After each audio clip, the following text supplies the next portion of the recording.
નમસ્કાર મિત્રો, સ્વાગત છે તમારું. મિત્રો, દરરોજની સરકારી અપડેટ સૌથી પહેલાં મેળવવા માટે તમે અમારું ટેલિગ્રામ ગ્રુપ જોઈન કરી શકો છો, જેની લિંક ડિસ્ક્રિપ્શનમાં આપેલી છે. તો ચાલો આજે વાત કરીએ ગુજરાતમાં આવેલી એક બહુ મોટી ભરતી વિશે. 10,000 શિક્ષકોની ભરતી.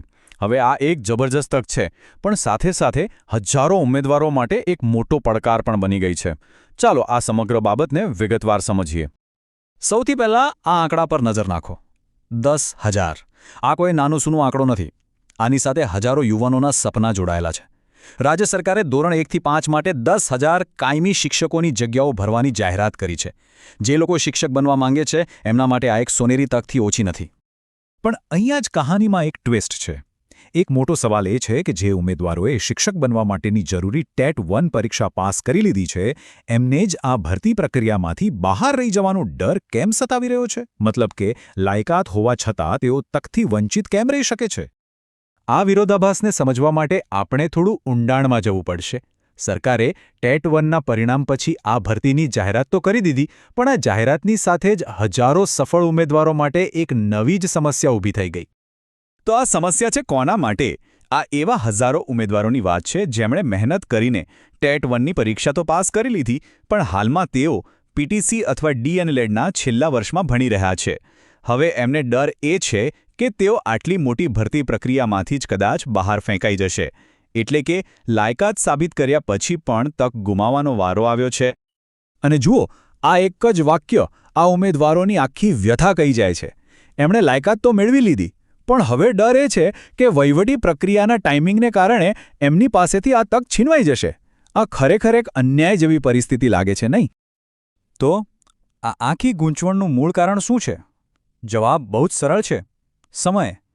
કોઈ મોટી ભૂલ નથી, બસ સમયની એક નાની એવી ચૂક છે જે હજારો ઉમેદવારોના ભવિષ્ય પર અસર કરી રહી છે. આ ટાઈમલાઈન જોશો ને એટલે આખો ખેલ સમજાઈ જશે. જો ટેટ 1નું પરિણામ આવી ગયું છે. હવે પીટીસીના છેલ્લા વર્ષની પરીક્ષા એપ્રિલમાં લેવાશે અને એનું પરિણામ આવતા મે કે જૂન મહિનો થઈ જશે. અને બસ સંઘર્ષ અહીંયા જ છે. જો સરકાર ભરતી પ્રક્રિયા આ પરિણામો આવે એ પહેલાં જ શરૂ કરી દે તો આ વિદ્યાર્થીઓ અરજી જ નહીં કરી શકે.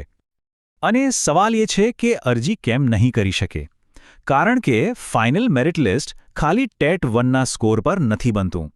એમાં તમારા શૈક્ષણિક કોણ એટલે કે પીટીસી કે ડીઈએલએડના માર્ક્સ પણ ઉમેરાય છે.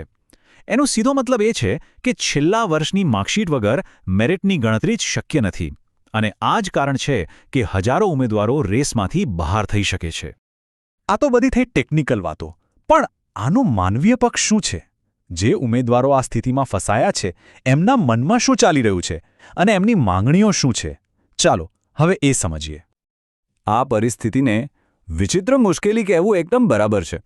કારણ કે આ ઉમેદવારોએ સૌથી અઘરો પડાવ એટલે કે ટેટની પરીક્ષા તો પાર કરી લીધી છે, પણ હવે માત્ર એક પ્રોસેસના ટાઈમિંગના કારણે તેઓ આખી તક ગુમાવી શકે છે, જે ખરેખર ખૂબ જ નિરાશાજનક વાત છે.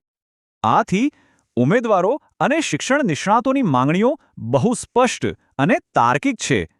પહેલી માંગ એ છે કે સરકાર થોડો માનવીય અભિગમ અપનાવે.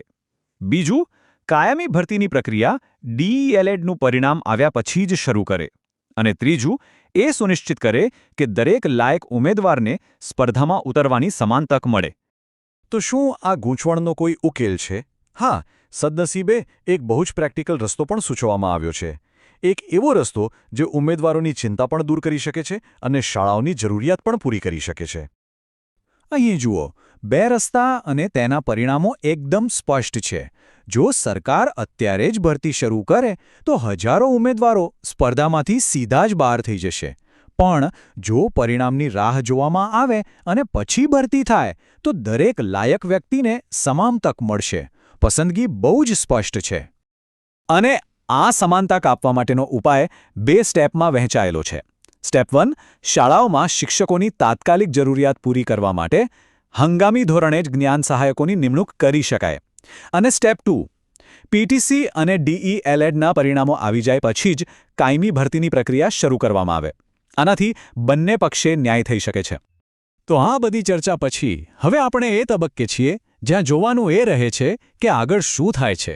અત્યારની પરિસ્થિતિ શું છે અને ભવિષ્યમાં શું થવાની શક્યતાઓ છે.